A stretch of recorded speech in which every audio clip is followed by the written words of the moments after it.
Nah, tadi udah kita lumayan dalam gitu ya untuk ngobrol sama Kang Zainal juga dan juga Bapak CEO. Tapi kalau kita balik lagi ke pertandingan kemarin, tadi Simic kita bahas. Ya. Tadi kartu kuning juga sempat kita ada bahas dikit-dikit. Terus juga ya barisan pertahanan dari Persib dan juga Persija gitu ya. Tapi kalau ngelihat dari secara kartu kuning deh. Itu. Ada ya gue yang lucu banget nih Vin. Ketika Coach Rene Alberts tuh bingung.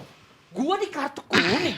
Tapi dia diem aja sebenarnya di bangku situ kan. Jadi sebenarnya ada apa sih Coach Rene kena kartu kuning atau ada seseorang behind him yang memang kena kartu kuning juga? Ya kan di press conference Roberts bilang kalau ya saya ketawa gitu, kenapa saya sampai sekarang saya masih ketawa kenapa saya harus dikasih kartu kuning. Yang saya dengar di belakang tuh berarti di bench. Di Karena belakang kan, bench, ya. pemain tuh harus misah kan sekarang kalau di stadion Dipta tuh pemain agak di atas kan. Iya. Oke. Itu ada yang teriak wasit bla bla bla bla bla gitu kan. Nah, akhirnya wasit ngedengar si Farid Kitaba ngedengar.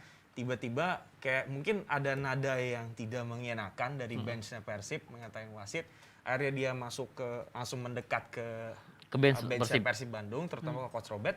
Coach Robert yang dikasih kartu kuning dan si Coach Robert tiba-tiba kayak loh kenapa bla bla bla bla kayak gitu. Ternyata kalau di LOTG Apa tuh LOTG? Kasih tahu dong, mungkin jebretin ada yang belum tahu. Laws of the game itu ditulis ketika wasit mendengar sesuatu yang tidak beres dari bench dan tapi itu sulit diidentifikasi, maka pelatih kepala lah yang dikasih kartu kuning. Itu ada di Law of the Game. Oke. Pokoknya kurang lebih itu berlaku pada tahun 2009. Bahasa Inggrisnya since 2019 coach and other team official guilty of misconduct can be shown a yellow card or red card. Udah intinya kayak gitu. Oke, nah itu kan dari Coach Rene kena kartu kuning. Sedikit aja sebelum kita nyambung ke Bali, menurut Coach Akmal, kenapa BP kena kartu kuning? Nah, mungkin lu Itu dapat dia. Dikit aja, dikit. Belum dapat cerita. Mungkin lo ada info ordal gitu. Kenapa BP kena kartu kuning? Apakah karena dia memang ada sesuatu yang diucapkan gitu? Kalau diucapkan mungkin ada. Iya. Kalau gue balik lagi ke Vino nih. Jadi head coach itu bisa mempertanggungjawabkan. Jangan mungkin gue head coach nih di sini.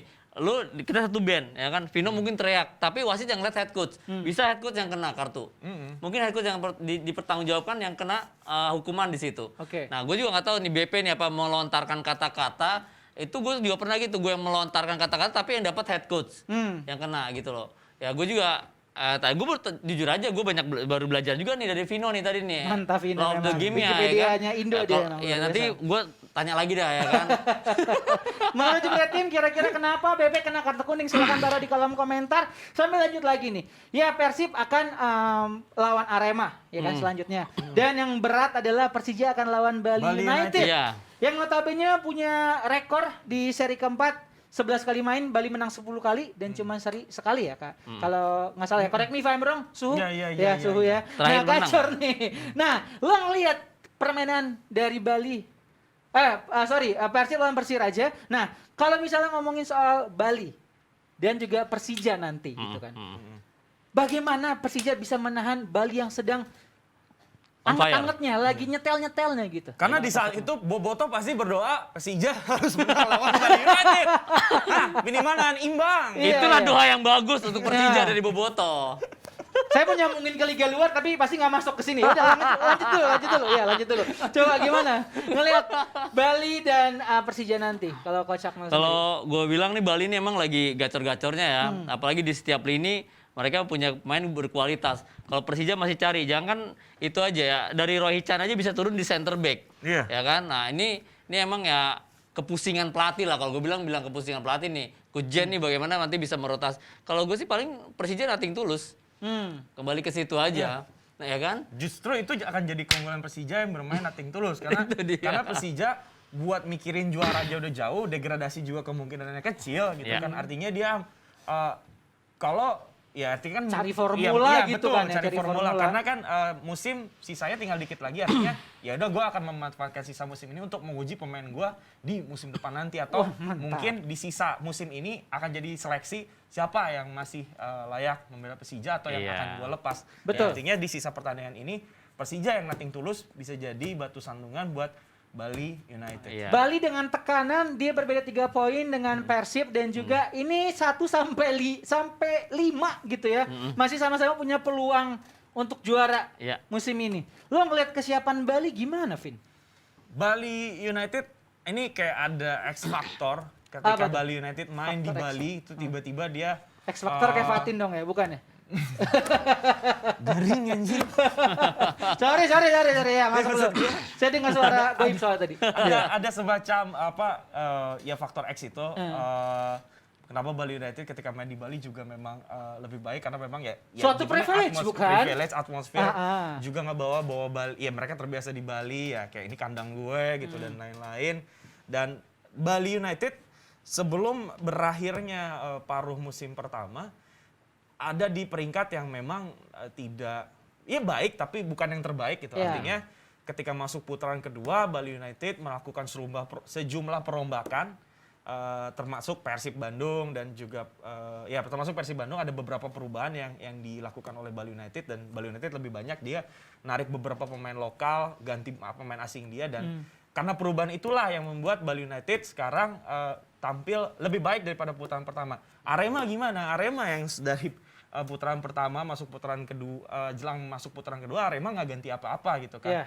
Artinya mungkin Arema sudah overconfident dengan squad yang dia punya dari paruh pertama. Parameter lo overconfidence untuk Arema dari mana? Ya dia nggak masukin siapa-siapa pemain. Ya maksudnya adalah Sandi Sute gitu kan. Tapi maksud gua nggak terlalu banyak perombakan yang dilakukan Arema ya. Mungkin yang gue lihat sekarang yang kepake di skuadnya mungkin Dari materi pemain ya, Vin? ya materinya paling Sandi Sute itu. Nggak banyak yang Arema mereka masukin pemain buat nambah lagi daya saing mereka di putaran kedua itu cuma Sandi Sute. Pertanyaan gue ketika memang Arema sudah dapat formula yang nyetel, kenapa mesti diganti gitu? Menurut Ya lo dia gimana? harus lihat Vin? kompetitor dia dong. Dia harus lihat kompetitor dia bagaimana Bali United berlomba-lomba untuk membuat skuadnya lebih kuat lagi dengan memasukkan Abdu, Eki Taufik, Privat Barga dia masukin, Irfan Jaya dia masukin. Artinya di putaran pertama mungkin materi-materi seperti ini yang tidak dimiliki oleh Bali United. Memasuki putaran kedua Bali United menambah materi-materi mereka dengan materi pemain juara. Kita tahu Irfan Jaya itu pemain ya walaupun ya habis pulang dari timnas, Eki Taufik sama Abduh walaupun dari Liga 2 tapi mental mereka Liga 1 baru juara dari Persis Solo. Artinya termasuk Privat Barga pemain yang punya mental juara di Liga sebelumnya. Artinya memang Bali United melakukan perombakan-perombakan yang efeknya positif di putaran kedua ini. Oke, nah itu dari Bali. Coach Akmal, Persija tadi kita sudah bahas tentang Persija nothing tulus lah lawan Bali. Persija lagi aja nih. Persija lagi aja. Ben. Karena tadi Bali udah cukup tebal dari Vino. Lo ngelihatnya meskipun kita ngambil message-nya adalah nothing tulus, tapi apa yang harus diperbaiki agar biar tetap menarik gitu. Dilihat Persija bermainnya melawan Bali nanti. Ya paling kembali lagi ke materi pemain lagi. Tapi kan juga pemain ini performanya bagus nggak? Kan sekarang kan banyak faktor nih Mario. Banyak faktor kan juga ada COVID, ada cedera. Nah itu dia. Ya kan? COVID. Terus saya lagi lihat juga pas tadi gue pernah bilang kita sebelum menentukan pemain untuk starting 11 bermain di H-1-nya itu udah kita lihat dari aktivasi training. Itu terakhir kita menilai pemain itu fit apa enggak. Oke. Disitulah kan pelatih juga lihat oh ya sejauh mana nih paling habis itu kita bisa bertanya kepada dokter, kepada visio, ya kan pemain ini siap gak nih mungkin kayak Simic gimana performanya. Oke siap coach, itu kan dipertanggungjawabkan juga sama dokter tim, Oke. sama visio. Itulah yang nanti yang diputer-puter sama pelatih. Oh ya mungkin nanti bisa pergantiannya ini. Pasti juga ada planning juga Mario. Nah, kalau lo ngelihat tadi kan banyak faktor ya dari cedera atau mungkin COVID segala macam A sampai Z. Nah, menurut lo dari formasi 4-3-3 yang kemarin ketika Coach Sudirman sudah pakai itu harus dirubah atau malah harus dipertahankan? Ya, lu tim Coach pelatih gimana tuh? Ya kalau gua sebagai tim pelatih ya bisa dirubah. Tapi kan kita dirubah kan lihat komposisi materi pemain. Gitu loh. Kalau gua kalau dari ya. kacamata lo sendiri. Kalau kacamata gua ya. Iya. Kalau kacamata gua Harus diganti atau tidak?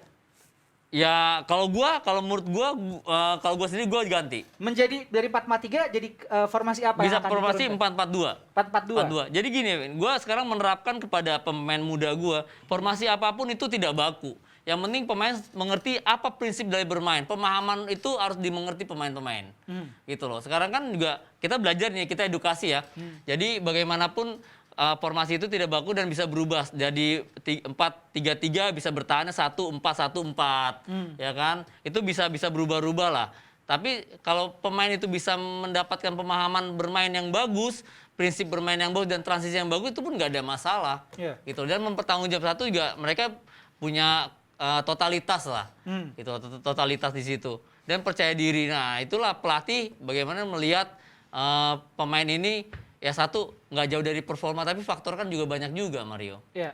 Faktor apa yang menurut Coach Akmal nih melihat dari Persija yang seperti sekarang ini selain memang dari segi skill atau teknik mereka apa yang harus dibenahi kalau dari kacamata Coach Akmal? Ketika bermain ya belum bisa tanda kutip terlihat optimal gitu. Kemarin gue sempet teleponan sama Ismet.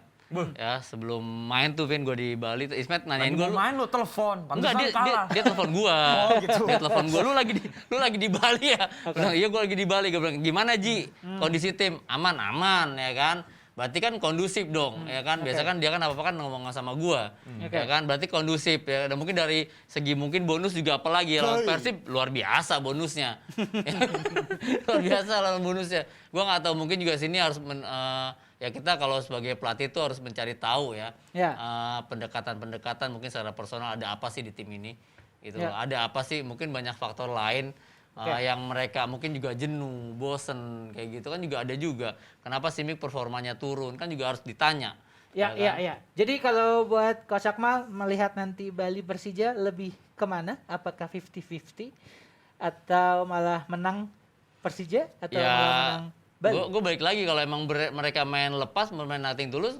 Persija kenapa tidak mungkin bisa menangkan pertandingan? Gitu. Vino? Persija nothing tulus, Bali champion mentality-nya udah kelihatan kemarin lawan Persela ketinggalan terus akhirnya menang. Tapi 2-1 Vin ya? 2-1 ya gue lihat antara tim yang nothing tulus dan ngotot juara akan tough banget. Bisa jadi imbang.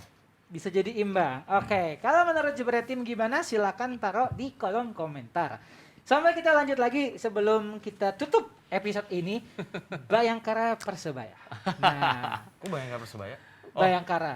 Tadi kan kata Pino kan Mario kan tidak hanya Persibaya mendoakan yang mengganjal Persija mengganjal Bali kan. Iya. Semuanya juga mendoakan loh. Nah, maksud gue adalah Bayangkara Coba dan Persebaya Mas adalah tim dengan kandidat terkuat untuk bisa menggeser Bali gitu ya. Kalau lo ngelihat dari Bayangkara sendiri gitu. Jadi yang lucu kemarin waktu Arema Persebaya ya, itu kayaknya supporter Bali United sama supporter Persib Bandung berdoa Persebaya bisa ngalahin Arema dan terjadilah gitu kan. Sekarang nih gitu lucu banget. Nah, kalau misalnya dari Coach Akmal juga melihat kesiapan iya. Apa? Oh, mau lanjut lagi. Belum lagi Pino belum lanjut. Apaan Bayangkara Persebaya? Bayangkara dan Persebaya gitu kan. Mereka dengan kesiapannya nih untuk bisa menjegal Bali gitu yang mereka bisa main all out terus, Bali juga bisa terpleset lawan Persija kan. Nah, Bayangkara dan Persebaya ini chance-nya mereka untuk juara gitu di Liga 1. Lo ngelihatnya dari kedua tim ini gimana? Ini game week berapa sih? 29 ya. Berarti ada sekitar sisa 6 pekan lagi. Ini pekan-pekan krusial. Lu lihat betapa dinamisnya si papan klasemen Arema yang tadi atas sekarang turun ke ketiga. Bayangkara yang sempat di atas turun ke 4. Artinya semuanya masih punya kesempatan. Kalau Persib punya tagline kemarin 7 laga final lagi, 6 laga final lagi. Gue rasa tagline ini juga dipegang oleh 5 kompetitor yang masih bersaing di tangga juara. Jadi artinya nggak ada kata lain selain menang sih. Dan ternyata banyak tim-tim yang terpleset di laga-laga krusial. Kita lihat Arema kalah sama Persebaya. Bayangkara kemarin harusnya menang, malah main imbang sama Persita. Persita Persib Bandung yang harusnya bisa menang dari Persela cuma main 1-1. Bali United hampir kalah dari Persela Lamongan. Jadi menurut gua pressure-nya besar sekali. Iya benar, harus benar-benar apa ya? Lu nggak bisa kepleset sama sekali. Ini 5 tim.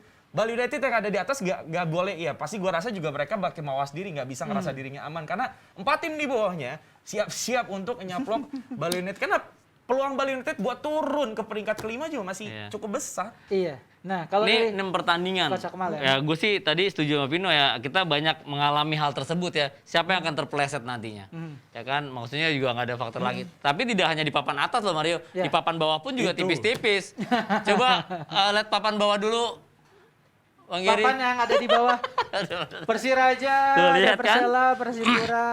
Tipis-tipis juga 25, 27 Barito. Iya. Persipura, terusnya PSM juga PSM sama. Madura, ya. Ya kan, Madura ya kan. Persik juga sama, Persikabo di atas. Atas bawah kenceng nih ya. Iya benar. Dia lihat Persipura gitu kan. Ya walaupun ininya Covid waktu itu suasana Covid, Persipura akhirnya bisa ngalahin Persebaya. Persela nahan Persib Bandung, hampir ngalahin Bali United. Persija nggak di jalur juara deh. Persiraja. Iya Persiraja ngalahin Persija kan. Iya. Artinya memang tim yang di bawah ini apa ya, kemauan untuk survive-nya juga cukup tinggi. Dan ketika di pekan-pekan terakhir tim papan atas ini harus ketemu salah satu tim di papan bawah, jangan kaget kalau memang kepleset. Ya. Betul sekali. Itu dia. Oke lah. Seperti itu obrolan kita malam hari ini Jebret Tim. Gimana? Silakan taruh di kolom komentar untuk opini lo juga. Thank you. Oh, udah. Martio cabut. Coach Akmal cabut. AA Vina cabut. Terima kasih. Sampai ketemu lagi di Dedapi berikutnya. Dadah.